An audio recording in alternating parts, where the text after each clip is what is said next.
یہاں پر میں 3 دلائل ذکر کر دوں، اسی لیے میری انشاءاللہ گفتگو اب کنکلوڈ ہونی ہے کہ اہل تشیع جو ماتم کے اوپر دلیل دیتے ہیں، اس کے بغیر تو یہ نامکمل ہے بات. وہ کہیں گے جی ہمارے دلائل تو ذکر ہی نہیں کیے.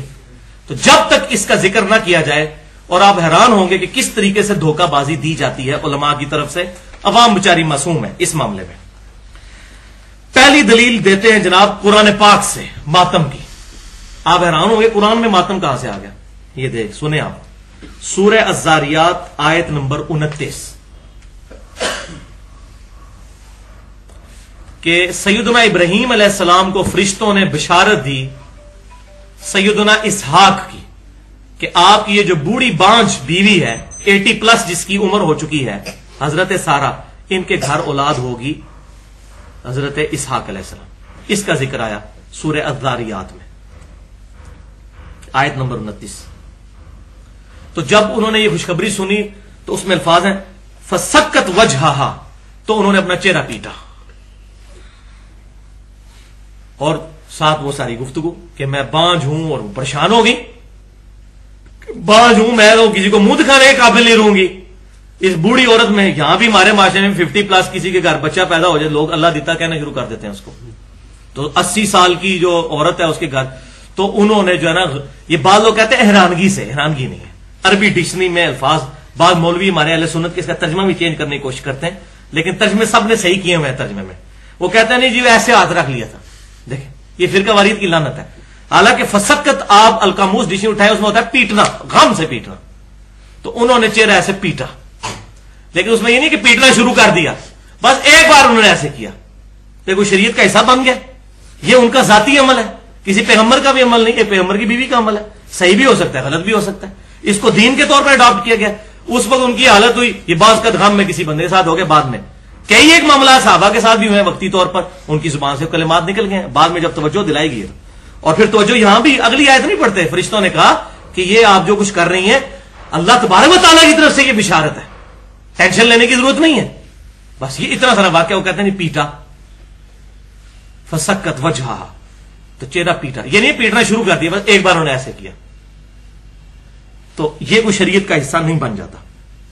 دوسری حدیث سیدنا اویس کرنی رحمت اللہ علیہ، جن کو صحیح مسلم میں نبی صلی اللہ علیہ وسلم کی حدیث ہے خیر التابعین من التابعین، تابعین میں سے سب سے بہترین شخص اویس نام کا ایک بندہ ہے.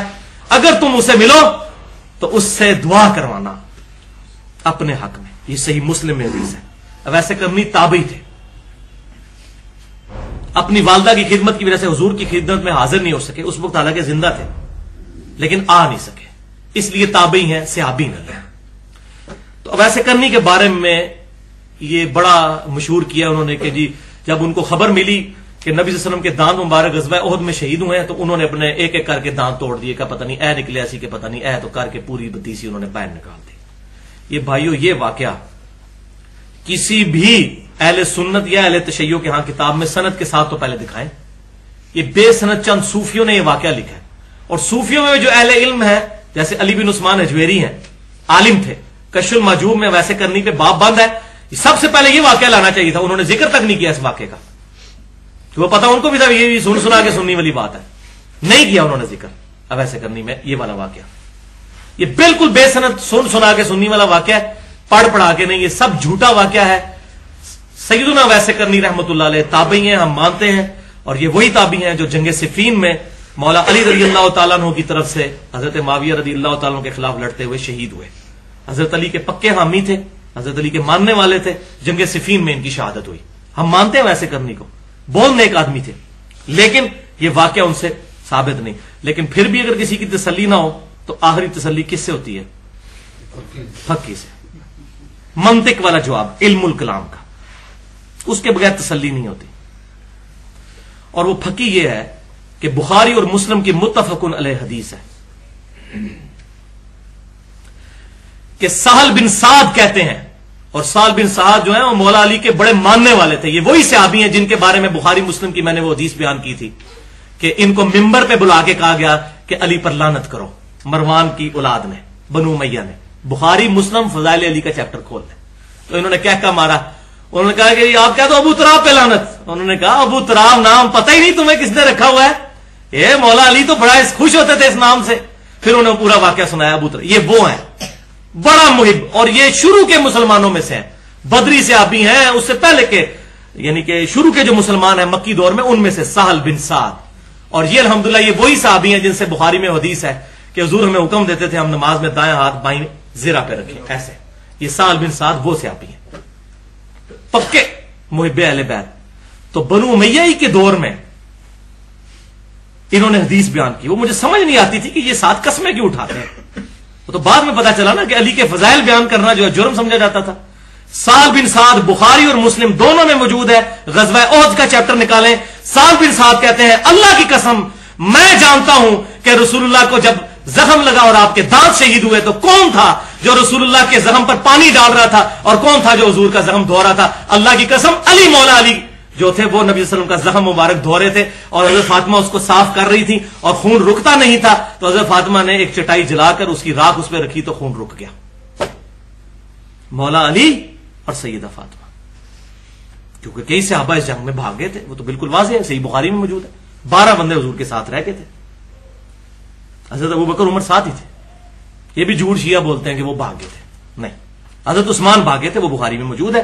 وہ قرآن پاک میں آ گیا ہم نے ان کو معاف کر دیا. وَلَقَدْ عَفَا عَنْكُمْ اللہ تمہیں بے شک معاف کر چکا. سورہ ال عمران. اب یہ 1400 سال بعد کسی کو حضرت عثمان غنی پر لان تان کر کے اپنی آخرت برباد نہیں کرنی چاہیے. وہ لاتی ایسے بن گئے تھے اس وقت.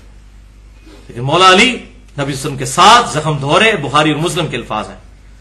تو آپ مجھے بتائیں جس نے وہ دانت ٹوٹتے ہوئے دیکھے ہیں اور سیدہ فاطمہ جو مرم لگا رہی ہیں انہوں نے اپنے دانت کیوں نہیں توڑے؟ یہ ہے پھکی. کیا مولا علی سے بڑھ کر ویسے کرنی کو رسول اللہ سے محبت تھی؟ مولا علی کے غلاموں کے غلام ہیں حضرت ویسے کرنی، اور مرتبے میں تو آپ بات ہی نہ کریں، کوئی جوڑ ہی نہیں ہے. تو سیدنا علی جنہوں نے لائیو منظر دیکھا تھا حضور کے دانت ٹوٹنے کا، ان کو تو اسی ٹائم ایک پتھر لے کے اپنے دانت توڑ دے. تو کسی ضعیف سند سے بھی دکھا دیں، چلیں اس میں تو ہم صحیح سند مانتے ہی نہیں. ضعیف سند کیا کو واقعی جھوٹا ہی واقعہ دکھا دیں کسی کتاب میں کہ سیدنا علی نے یا سیدہ فاطمہ نے اپنے دانت توڑے ہوں کہ ہاں حضور کے دانت ٹوٹے تھے تو ہم بھی اپنے دانت توڑ دیں، نکالیں. یہ ہے علمی جواب. تو ہم مولا علی کے ماننے والے حضرت ویسے کرنی سے کوئی ایسی بات ثابت نہیں، اور بالفرض اگر ثابت بھی ہوتی ہمارے لیے کوئی حجت نہیں ہے. ویسے تو ہے ہی جھوٹ ہے، کیونکہ سیدنا علی جنہوں نے وہ لائیو منظر دیکھا ہے معاذ اللہ، ان سے بڑھ کر محبت تھی کسی کو؟ جہاں اتنے بڑے بڑے صحابہ بھی جو ہے غزوہ احد میں دہشت کی وجہ سے بھاگ گئے اور سیدنا علی حضور کے ساتھ رہے. یہ بخاری مسلم کے الفاظ ہیں. اور حضور کے زخموں میں ظاہر ہے. اور اس میں ایک تلخ جملہ بولوں گا، بھائیو اولاد اولاد ہی ہوتی ہے. حضرت علی کو حضور نے بچوں کی طرح بچپن سے پالا. جو حضرت علی کی ایفیلیشن تھی نا حضور کے ساتھ، وہ کسی اور کی ہو بھی نہیں سکتی تھی. یہ نیچرل بات ہے.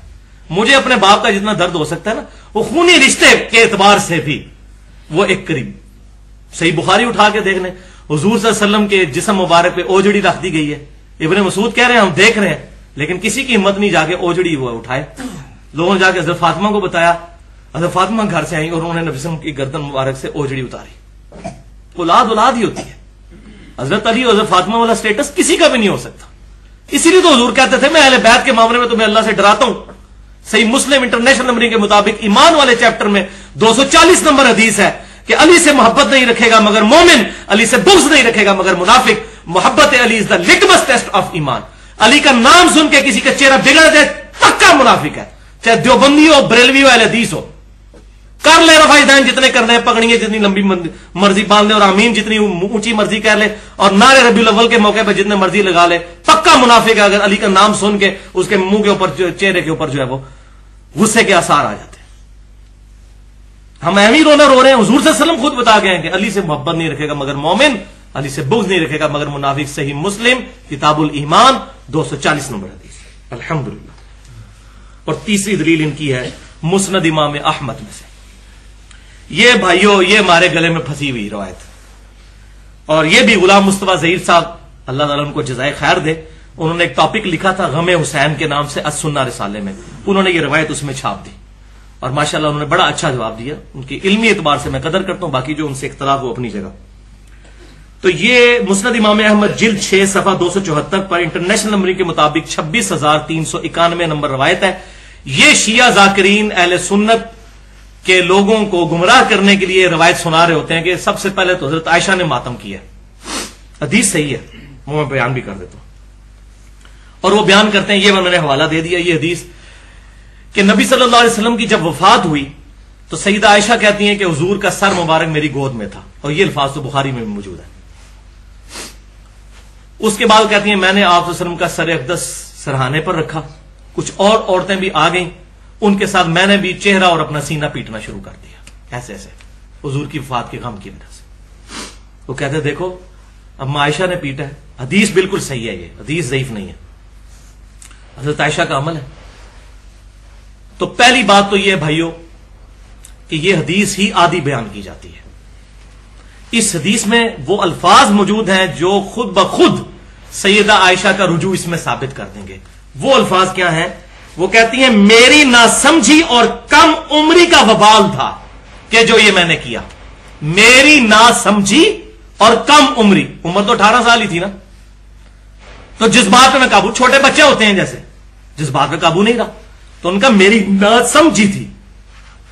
ورنہ تو کہتی ہیں کہ میری ناسمجھی مطلب یہ میں نے بڑا اچھا کام کیا. تو یہ روایت نہیں بتاتے. یہاں بھی ہماری اکیڈمی میں بھی کچھ ایک شیعہ ذاکر آئے تھے آج سے 2 سال پہلے، تو روایت میں نے کہا بالکل ہے، لیکن تمہارے مولویوں نے بھی جس طرح ہمارے مولوی ہمیں آدھی حدیثیں سناتے ہیں، تمہاروں کو بھی آدھی سنائی ہوئی ہے. یہ پوری روایت پڑھو، مسند امام احمد ہمارے پاس پڑی ہوئی ہے کہ میری ناسمجھی تھی اور میری کم عمری تھی جس سے یہ کام مجھ سے سرزد ہو گیا. تو یہ تو رجوع ثابت ہو رہا ہے اس میں، یہ تو ہماری دلیل ہے.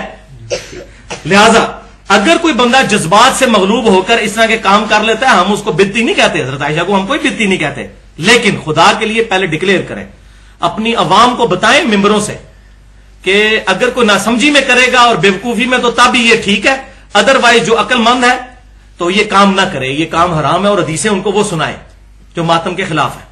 حق کوئی کرے نا، تاکہ جو پڑھا لکھا بندہ ہے اس کو تو گیم سمجھ آئے کہ یہ کم عمری اور ناسمجھی کا نتیجہ یہ ہوگا، تو وہ تو کم از کم اس طرح کی حرکتوں سے بچ جائے. اور دوسرا جو ہے وہ جواب یہ ہے کہ سیدہ عائشہ رضی اللہ تعالی عنہا کا یہ جو عمل ہے، اس رجوع کے بعد میں نہیں سمجھتا کہ اس کو ایز اے حجت پیش کرنا چاہیے. اور میں اس میں یہ بھی کہنے کی جرت نہیں کرتا کہ حضرت عائشہ کی یہ ذاتی رائے ہے، کیونکہ میں سیلفی نہیں ہوں، میں سلفی ہوں. حضرت عائشہ ہمارے لیے بہت محترم ہے الحمدللہ، لیکن حدیث کے مقابلے پہ بات ٹکرائے گی تو ہم چھوڑ دیں گے. لیکن جب ٹکرائے گی، جہاں نہیں ٹکرائے گی نہیں چھوڑیں گے. لیکن الحمدللہ یہاں پر ان کا رجوع بھی ثابت ہے.